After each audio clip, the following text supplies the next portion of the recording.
So guys, if you're in crypto, you got 12 to 18 months to make life-changing gain. Not financial advice, but it's also something based on history. You got 12 to 18 months. When those 12 to 18 months started, you go back to April. So if it's 12 months, you probably have 9 months left, 8 to 9 months. If it's 18, you probably just have 1 year, 3 months, which will still take you to about August, September time next year. I know some people think this will extend into 2026. I don't know, maybe with new players, maybe this current cycle may extend that far. Anyway, guys, it's FD for Central.tv with yet another video, and this time I'm looking at the potential cycle top of the current crypto bull run. When do we think it will come to an end? If you want to know what I think, not just welcome, something based on some history and events and things that you can actually track, please keep watching. But before I proceed, guys, please know that this is not financial advice. These are just my own opinions. This content is just good for educational as well as entertainment purposes. It's not financial advice of any sort. I could be saying this and the cycle is already ended or it's going to run into 2027. I don't know. But based on my own analysis, that's how I'm going to plan my exit from this market. If I'm going to exit, of course, or if I'm going to take profit, my plan is going to fit within this 12 to 18 month period. Okay? Yes, there are risks, but that's for me. At the end of the day, profit is profit. If I've made money within that period, yes, I might meet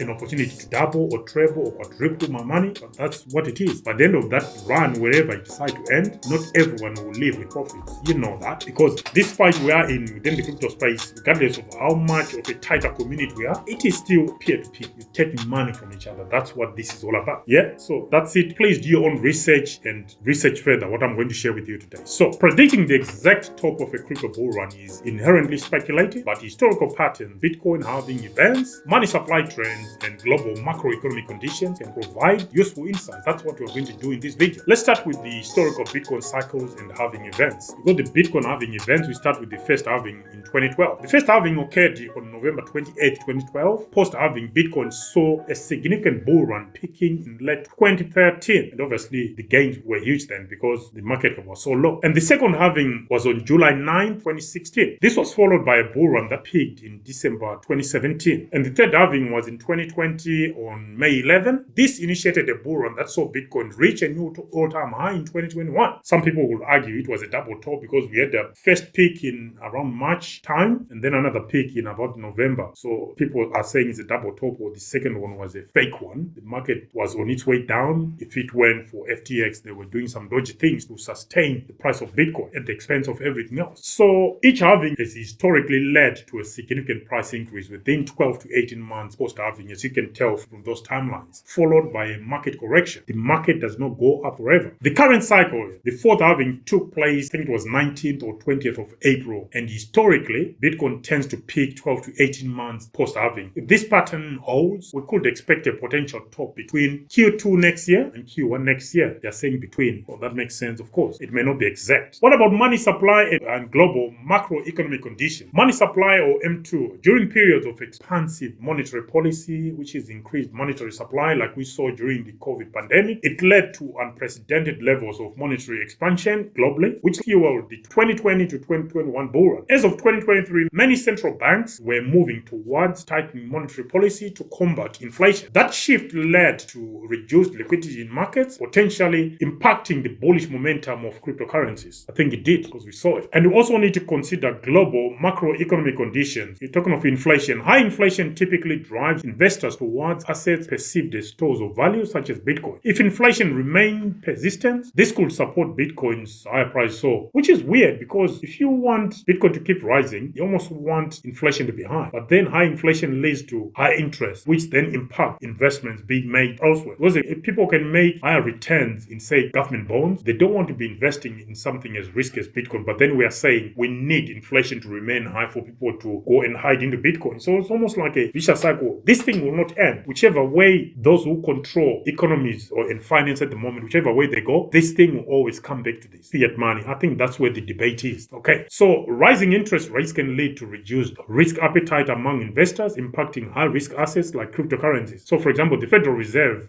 the US Central Bank and other central bank policies on interest rates, they will remain crucial. We also have geopolitical stability, talking of the ongoing year that is probably entering its fourth year now, third or fourth year, Ukraine and Russia. Geopolitical tensions can drive demand for decentralized assets. Conversely, stability and strong economic growth may divert investments towards traditional assets. So maybe We want more chaos, which is weird, very weird. So Bitcoin will survive in a chaotic environment than a steady and stable environment. Is that what we're saying now? That is strange, isn't it, as a concept? Okay, so how do we tie all this up? How do we make sense of all this? Combining these factors, we can develop a hypothesis for the potential cycle top. The timing based on the halving. Let's start with that. So following historical patterns, the next potential peak could be 12 to 18 months, like we said. So after April 2024 halving, we are suggesting a time frame of between April 2025 and October 2025. To me, that's more realistic than the other options, but let's wait and find out. The second prediction for potential cycle top is around monetary policy. Now, if central banks continue tightening monetary policy into 2024-2025, the liquidity available for high-risk investment might decrease, potentially capping the extent of the bull run. However, if inflation remains high and central banks are forced to adopt a more accommodative stance, this could provide a renewed boost to Bitcoin prices. So like I said, there is no way out of this. We are saying Bitcoin likes high inflation. Then we are saying Bitcoin does not like high interest rates. So how does Bitcoin come out of this? I think Bitcoin will win regardless of what happens. High inflation, Bitcoin thrives. High interest rates, the central banks will start increasing interest, which means they then have to borrow more to save their debts, which means they print more money, which then causes inflation. And then Bitcoin loves inflation. So whatever they do, I think Bitcoin has got them by the nullies. I'm talking of Del Boy's language. Bitcoin has got the central bankers by the nullies. You know what I mean by that? There's no way out. Whichever way they go, Bitcoin is going to be waiting, rubbing its hands. I'm here. Pick your poison. Blue pill or red pill. You pick your poison. Whichever pill you choose, I'm going to survive this. I'm going to come out better out of all this. You choose your poison. So if inflation remains high and central banks are forced to adopt a more accommodative stance, like I said, this could provide a renewed boost to Bitcoin prices. What about the third option? We've covered timing based on the halving. We've talked about